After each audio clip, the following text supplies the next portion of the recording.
રાજકોટમાં આરોગ્ય વિભાગના દરોડા પડ્યા છે। ગ્રીનલેન્ડ ચોકડી પાસે આરોગ્ય વિભાગ દ્વારા દરોડા પાડવામાં આવ્યા છે।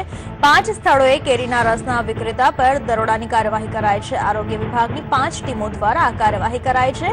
આરોગ્ય વિભાગે સડેલી કેરી અને સેકરીનો જથ્થો જપ્ત કર્યો છે। વિશે વધુ માહિતી આપવા આપણી સાથે જોડાઈ ચૂક્યા છે અમારા સંવાદદાતા રહીમ લાખાણી। રહીમ, પૈસા કમાવા માટે થઈને આ વેપારીઓ લોકોના આરોગ્ય સાથે ચેડા કરતા પણ ખચકાતા નથી। બીજી તરફ આરોગ્ય વિભાગની કામગીરી પણ એટલી કડક નથી હોતી કે જેના પરિણામે આ વેપારીઓ પોતાની જે લોકો સાથે સ્વાસ્થ્ય સાથે ચેડા કરવાની નીતિ છે તે બંધ કરે। શું કહેશો? એ પૂનમ, જે રીતના વાત કરવામાં તો આરોગ્ય વિભાગ દ્વારા અવારનવાર દરોડા પાડવામાં આવતા હોય છે, પરંતુ જે રીતના જે કહી શકાય કે તેમની કાર્યવાહી ઉપર પણ શંકા સેવાઈ રહી છે। કારણ કે જે સ્થળ ઉપર જયારે આરોગ્ય વિભાગ દ્વારા દરોડો પાડવામાં આવે છે ત્યારે એક દિવસ બંધ રહે છે, પરંતુ 2 કે 3 દિવસ પછી ફરીથી એ જ પોઝિશન શરૂ થઈ જતી હોય છે।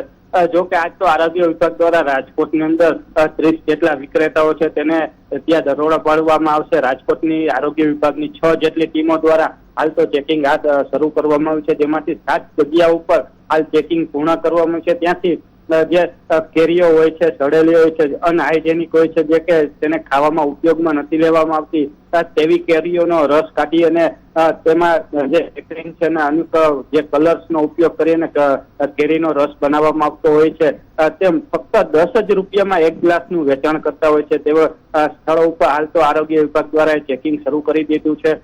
તેમાંથી અત્યાર સુધીમાં 7 જેટલા સ્થળો ઉપરથી 250 જેટલો કિલો જે કેરીનો રસ અને કેરીનો નાશ કરવામાં આવ્યો છે અને આખો દિવસ આ કામગીરી ચાલુ રહેશે। કારણ કે રાજકોટના અલગ અલગ વિસ્તારોમાં 30 જેટલા સ્થળો ઉપર તેઓએ હાલ તો ચકાસણી શરૂ કરી દીધી છે। જી, આ ઉપરાંત ખાસ વાત કરવામાં આવે કયા કયા વિસ્તારોમાં કેરીના વેપારીઓને ત્યાં દરોડા પાડવામાં આવ્યા છે અને હાલ કયો રૂખ અપનાવી રહ્યા છે આ તમામ વેપારીઓ? જે રીતના વાત કરવામાં આવે પૂનમ, તો અત્યારે રાજકોટના ગ્રીનલેન્ડ ચોકડી છે કે જે એક મહત્વનો પોઈન્ટ કહેવાય છે કે ત્યાંથી ટ્રાવેલ અને જે અમુક ટ્રાવેલિંગ કરતા હોય છે તે લોકોનો વધારે ઘસારો જોવા મળતા હોય છે। ત્યાં 5 જેટલા રસના જે વિક્રેતાઓ છે ત્યાં અત્યારે તપાસ શરૂ કરી દેવામાં આવી હતી। ત્યાં 5 સ્થળો ઉપરથી જે કાચી કેરી છે, સડેલી કેરી છે, કેરીને જો કાપવામાં આવે તો અંદરથી જીવાતો નીકળતી હોય છે, તે પ્રકારની કેરીનો ઉપયોગ કરીને આ રસ કાઢવામાં આવે છે। કારણ કે જે રીતના કેરી નું જે રસનો વેચાણ થતું હોય છે ત્યાં એકદમ ક્લીન રાખવામાં આવશે, પણ આ રસ છે એક અન્ય સ્થળ ઉપર કાપી કેરી અને બાદમાં રસ કાઢતા હોય છે।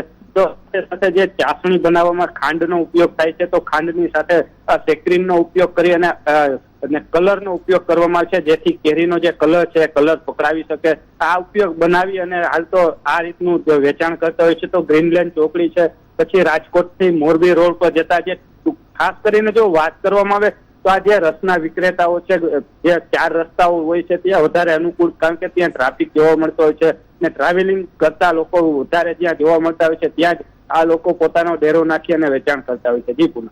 જી, આભાર રહીમ આપનો તમામ માહિતી બદલ।